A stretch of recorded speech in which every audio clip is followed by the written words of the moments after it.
ഇല്ലമ്മേ, ഞാനിതിനൊരിക്കലും അനുവദിക്കില്ല. എന്നെ നൊന്ത് പ്രസവിച്ച അമ്മയാണോ ഇത് പറയുന്നത്? എനിക്ക് വിവാഹമേ നടന്നില്ലെങ്കിലും വേണ്ടില്ല, ഞാൻ സുശീലന്റെ വിവാഹം കഴിക്കില്ല. അമ്മയുടെ വേദന ആർക്കും മനസ്സിലാവില്ല മോളെ. വേദന എന്റെ ജീവിതം കുരുതി കൊടുത്താലേ അമ്മയുടെ വേദന തീരുവല്ലേ? എന്റെ അച്ഛൻ മരിച്ച അന്ന് മുതൽ ഞാൻ തീ തിന്നുകയാണ്. എന്റെ മരണം വരെ ഞാനത് അനുഭവിച്ചേ പറ്റും. എന്റെ വേദന മറ്റാരും മനസ്സിലാക്കിയില്ലെങ്കിലും എനിക്ക് വിഷമമില്ല. പക്ഷെ നീ മാത്രം എന്നെ മനസ്സിലാക്കാതിരിക്കരുത് മോളെ. നിനക്ക് വേണ്ടി മാത്രമാണ് അമ്മയെല്ലാം സഹിക്കുന്നതും ജീവിക്കുന്നതും. അവൾക്ക് തീരെ ഇഷ്ടമില്ലാത്ത കാര്യം ഞാൻ എങ്ങനെ അടിച്ചേൽപ്പിക്കും? മകളുടെ താളത്തിന് തുള്ളാനാണ് ഭാവമെങ്കിൽ നിയമത്തിന്റെ മേളത്തിന് നിന്നെ ഞാൻ തുള്ളി കളിപ്പിക്കും. ഞാൻ പറയുന്നത് ചേട്ടന് വിശ്വാസം വരും. എനിക്കാരും പറയുന്നത് കേൾക്കണ്ട. കഴിഞ്ഞൊന്നും മറക്കരുത് ഭവാനി. നീ തലമറന്ന് എണ്ണ തയ്ക്കുകയാണ്. നിനക്ക് വേണ്ടിയാണ് അന്ന് ഞാനതെല്ലാം ചെയ്തത്. ആ വീട് കത്തിച്ചത്, അവളെ ചുട്ടരിച്ചത് എല്ലാം നിനക്ക് വേണ്ടിയായിരുന്നു. നിന്റെ സ്വത്ത് നഷ്ടപ്പെടാതിരിക്കാൻ, നിന്റെ സ്വത്തിന് പഴയ ബന്ധം പറഞ്ഞ് മറ്റൊരു വാശി വരാതിരിക്കാൻ വേണ്ടി.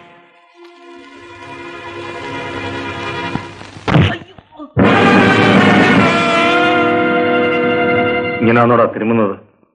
കാലൊരുമി നേരെ ആക്കിയോണ്ടല്ലയോ ചവിട്ട് കിട്ടിയത്. മറ്റ അടുത്തിക്കോ.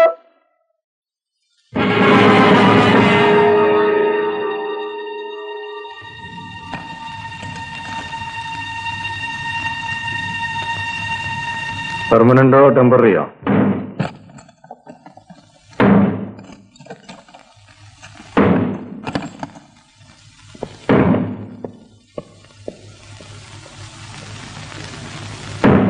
ഇവിടെ ഒന്ന് കലക്കേ ഇറങ്ങുള്ളൂ എന്നാ തോന്നുന്നത്. കണ്ടില്ലേ, ഇടതുകാലം വെച്ചാ കയറിയിരിക്കുന്നത്.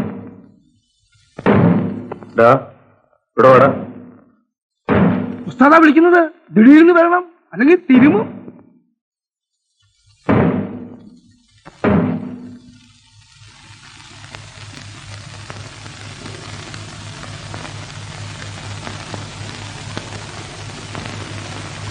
നേരെ ഇവന് കാര്യം പിടികിട്ടില്ലെന്ന് തോന്നുന്നില്ല. ഒന്ന് പറഞ്ഞു മനസ്സിലായിക്കൂടെ? ഇത് ഞങ്ങളുടെ ഉസ്താദാ, തിരുമി കൊടുക്കാനാ പറയുന്നത്. കാല് സംശയിക്കണ്ട, ഇത് ഇവിടുത്തെ പതുവാ. നടാളെ വരുന്നവൻ ഉസ്താദിനെ ഒന്ന് തിരുമണം, പിന്നെ അതേ ലോഹ്യം പറയൂ. അയ്യോ, അതെനിക്ക് വശമില്ലല്ലോ.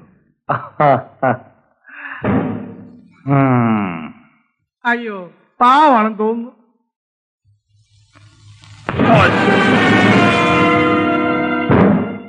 വശമില്ലല്ലേടാ.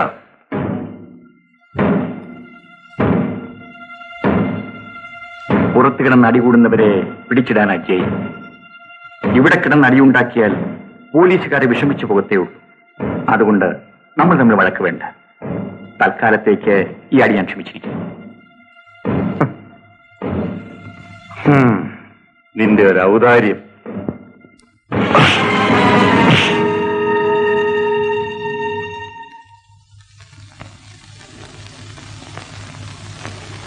ജയിലിനകത്തും ഒരു മത്സരം വേണ്ടാന്ന് വെച്ച് ഞാൻ ഇതുവരെ സഹിച്ചു. അടി കൊടുക്കുന്നതല്ലാതെ കൊള്ളുന്ന സ്വഭാവം എനിക്കില്ല. ഇനി എന്നെ തൊട്ടാൽ എന്റെ സ്വഭാവം മാറും. എന്നാലൊന്ന് കാണണമല്ലോടാ.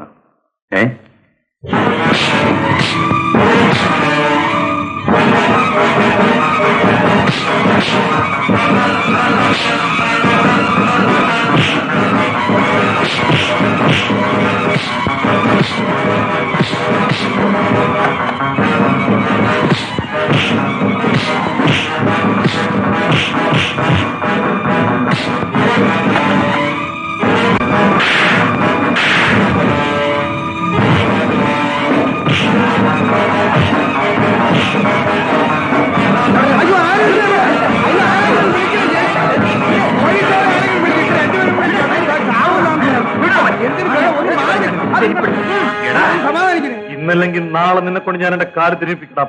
തൽക്കാലം ആരെങ്കിലും വിളിച്ച് സ്വന്തം വേണം തിരുമിക്കില്ലേ സാറേ? അവിടെ പിടിക്കരുത്, അവിടെ പിടിക്കരുത്, അവിടെ കൊണ്ടുപോവാനെ ഉഷേ, നിനക്ക് ഈ വിവാഹം ഇഷ്ടമല്ലെന്ന് നിന്റെ അമ്മയോട് പറഞ്ഞെന്ന് കേട്ടു. വീട്ടിലുള്ളവരെ ധിക്കരിക്കാനല്ല, അനുസരിക്കാനാണ് ഞാൻ കോളേജിൽ അയച്ചത്. ഇക്കാരമല്ല മാവ, ഞാൻ അച്ഛനില്ലാത്തൊരു കുട്ടിയാണ്. എന്റെ ധർമ്മസങ്കടം അമ്മയോടും അമ്മാവനോടും അല്ലാതെ ഞാൻ മറ്റാരോട് പറയും? ഓ, നിനക്ക് എന്താ എത്ര ധർമ്മസങ്കടം? ഞാൻ അമ്മാവന്റെ മകളായിരുന്നെങ്കിൽ സുശീലിനെ പോലെ ഒരുത്തന് എന്നെ വിവാഹം കഴിച്ചു കൊടുക്കുമായിരുന്നു. എന്താടി സുശീലിന് കുഴപ്പം? അവന് പണമില്ലേ, സൗന്ദര്യമില്ലേ, വിദ്യാഭ്യാസമില്ലേ? പഠിപ്പും സൗന്ദര്യവും മാത്രമല്ല മാവ, വിവാഹം കഴിക്കാൻ പോകുന്ന പുരുഷന്റെ സ്വഭാവം കൂടി നന്നായിരിക്കണമെന്ന് ഏതൊരു പെൺകുട്ടിയും ആഗ്രഹിക്കും. എടീ, നിന്റെ തത്വോപദേശം നീ കേൾക്കണ്ട. പിന്നെ എന്റെ മകന്റെ സ്വഭാവത്തെ കുറിച്ച് നിന്റെ സർട്ടിഫിക്കറ്റും ആവശ്യമില്ല. പക്ഷെ ഒരു കാര്യം തീർച്ചയാണ്, സുശീലിന് നീയുമായിട്ടുള്ള വിവാഹം നടന്നേ തീരും. എന്നെ നിർബന്ധിക്കരുത്, എനിക്കിഷ്ടമല്ല. നിന്റെ ഇഷ്ടാനിഷ്ടങ്ങൾ നോക്കേണ്ട ആവശ്യം എനിക്കില്ല. ഞാൻ നിശ്ചയിച്ച മുഹൂർത്തത്തിൽ തന്നെ ഈ വിവാഹം നടത്തും. ഇല്ല, ഞാൻ ജീവനോടെ ഇരിക്കുകയാണെങ്കിൽ സുശീലിനെ ഈ കഴുത്തിൽ താലി കെട്ടില്ല. ഉറപ്പാണോ? 100%. എങ്കിൽ നിന്റെ അമ്മയുടെ ജീവിതമാണ് നീ തകർക്കാൻ പോകുന്നത്. മനസ്സിലായില്ല. എന്നാൽ കേട്ടോ, നിന്റെ അമ്മ ഒരു കൊലപ്പുള്ളി. അമ്മാവാ, ആ രഹസ്യം അറിയാവുന്ന ഒരേ ഒരു വ്യക്തി ഞാൻ മാത്രമാണ്, നിന്റെ അമ്മാവൻ. ഒന്നുകിൽ നിന്റെ കഴുത്തിൽ എന്റെ മകന്റെ വരണമാല, അല്ലെങ്കിൽ നിന്റെ അമ്മയുടെ കഴുത്തിൽ നിയമത്തിന്റെ മരണമാല. ഇതിലേത് വേണമെന്ന് തീരുമാനിക്കാനുള്ള സ്വാതന്ത്ര്യം നിനക്ക് ഞാൻ വിട്ടുതരുന്നു.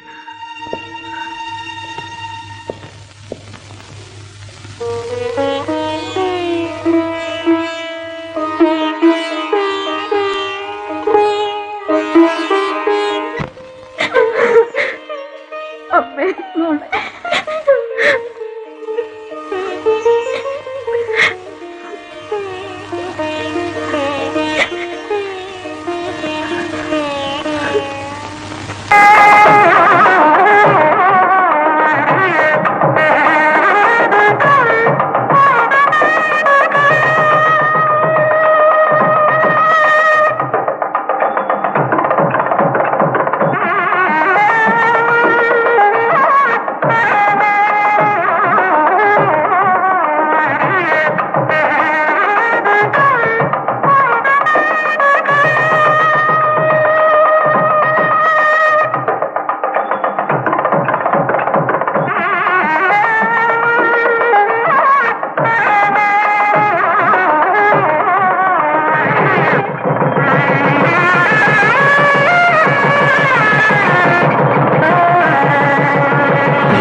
ഞാൻ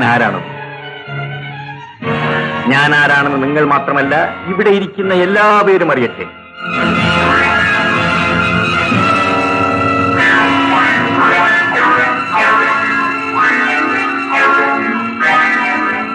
നിങ്ങൾ എല്ലാവരും അറിയണം ഈ കൊലച്ചെടി. ഞാൻ ഇവളുടെ ഭർത്താവാണ്. ഞാനില്ലാത്ത നേരം നോക്കി ഭീഷണിപ്പെടുത്തി എന്റെ സമ്മതമില്ലാതെ ബലാത്കാരമായി ഈ നിൽക്കുന്ന മനുഷ്യന്റെ മകന് സ്വത്ത് മോഹിച്ച് എന്റെ ഭാര്യയെ കെട്ടിക്കൊടുക്കാൻ ഒടുങ്ങിയ ഈ മനുഷ്യനോട് നിങ്ങൾക്കാർക്കും ഒന്നും പറയാനില്ലേ? ഇത് ധർമ്മമാണോ? ഈ അനീതിക്കെതിരായി ശബ്ദമുയർത്താൻ ഈ നാട്ടിൽ ആരുമില്ലേ? ഇവൻ പറയുന്ന മുഴുവൻ പച്ച കള്ളമാണ്. ഞങ്ങൾ ആരും വിട്ടുകളല്ല. കെട്ടിച്ച പെണ്ണിന്റെ രണ്ടാം കെട്ട്. ഞങ്ങളെ അവമാനിച്ചു. അയ്യോ, ആരും പോകരുത്. ദയവായി ആരും പോകരുത്. ഞാൻ പറയുന്നത് കേൾക്കുന്നില്ല. ആരും പോകരുത്. ഞാൻ പറയുന്നത് കേൾക്കൂ. നിൽക്കൂ. ആരും പോകരുത്. ഈ കേട്ടൊക്കെ നേരാണോ? നിങ്ങളെ കേട്ടത് താൻ അവളെ വരട്ടാതെ, അല്ലെങ്കിൽ അവളെല്ലാം തുറന്നു പറയും. മൗനം സമ്മതത്തിന് തുല്യം. തനിക്ക് വയസ്സേനും ബുദ്ധിയില്ലല്ലോ. തനിക്ക് നാളെല്ലെങ്കിൽ ഞങ്ങൾക്കുണ്ട്.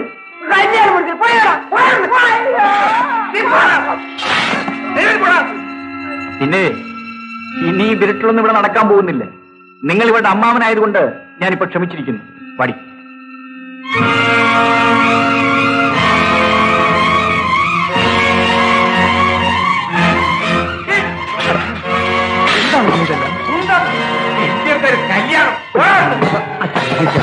പോലീസ് സ്റ്റേഷനിൽ പറഞ്ഞിട്ട് പോലീസ് പോലീസ് കൊണ്ട് എന്താ ചെയ്യാനുള്ള ഓരോരുത്തർ വന്ന് കല്യാണം മുടക്കാൻ വന്നിരിക്കുന്നു റാസ്കൽ. ആ.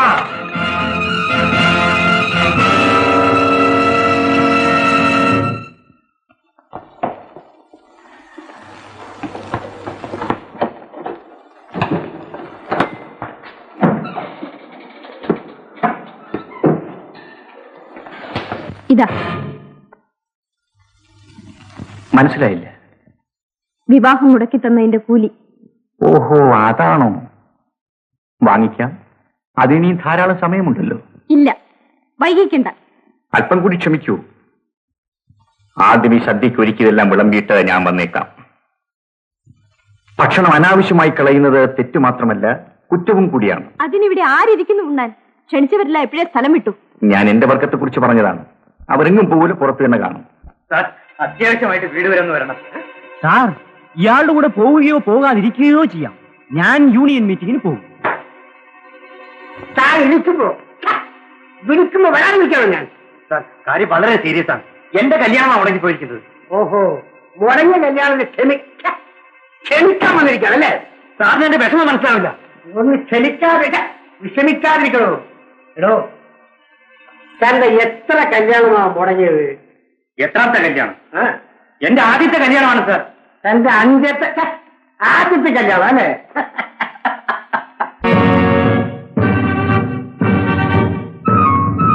ആ, എല്ലാം നല്ലവണ്ണം കഴിച്ചോ. ഇതൊരു നല്ല കറിയാണ്. കഴിക്കേ. കഴിച്ചോ കഴിച്ചോ. നിന്റെ തന്ത്ര സമ്പാദിച്ചല്ലേ? പിന്നെ അമ്മാവന് തലയ്ക്ക് വട്ട വല്ലതൊക്കെ പറയും. അമ്മാവനോ? ഏതാണ് എന്റെ അമ്മാവൻ? അമ്മാവൻ പോലും. അമ്മാവ അമ്മാവ നിന്നാട്ടെ. അമ്മാവ ഇതാ, അമ്മാവന്ന് വിളമ്പി കൊടുത്തേ. ഞാൻ പോയി കാള എടുത്തോണ്ട് വരാം. ഞാനോ? ഇറ്റട്ടെ അമ്മാവ. എന്താണ് നോക്കിയെടുത്ത് പുറപ്പെടാ.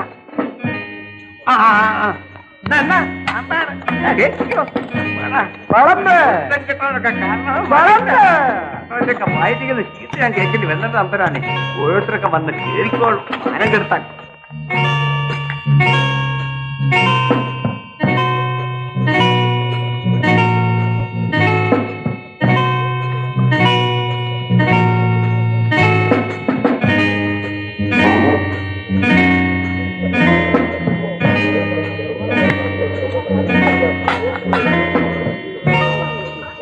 തൃപ്തിയായി.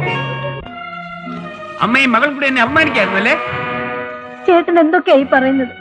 ചേട്ടന്റെ എല്ലാ ഇഷ്ടത്തിനും ഞാൻ സമ്മതിച്ചതല്ലേ? ദാ, എന്റെ സ്വഭാവം നിനക്ക് നല്ലപോലെ അറിയാമല്ലോ. കഴിഞ്ഞ കാര്യങ്ങളൊക്കെ ഓർമ്മയുണ്ടല്ലോ. കഴിഞ്ഞ കാര്യങ്ങൾ എല്ലാവരും ഓർമ്മിക്കുന്നത് നല്ലതാണ്. വിരട്ടാതെ അമ്മാവ. അമ്മാവ ഇതാരാ? ഉഷയുടെ അമ്മ. ഉഷ ആരാ അമ്മാവ? ഉഷ എന്റെ ഭാര്യ. അപ്പൊ ഇത് എന്റെ അമ്മായി. നീ എന്നെ പഠിപ്പിക്കുകയാണ്. വിവരമില്ലെങ്കിൽ പഠിപ്പിക്കാതിരിക്കാൻ പറ്റുമോ? പിന്നെ പഴയതുപോലെ അമ്മായിയോട് തട്ടിക്കേറുന്നത് സൂക്ഷിച്ചു വേണം.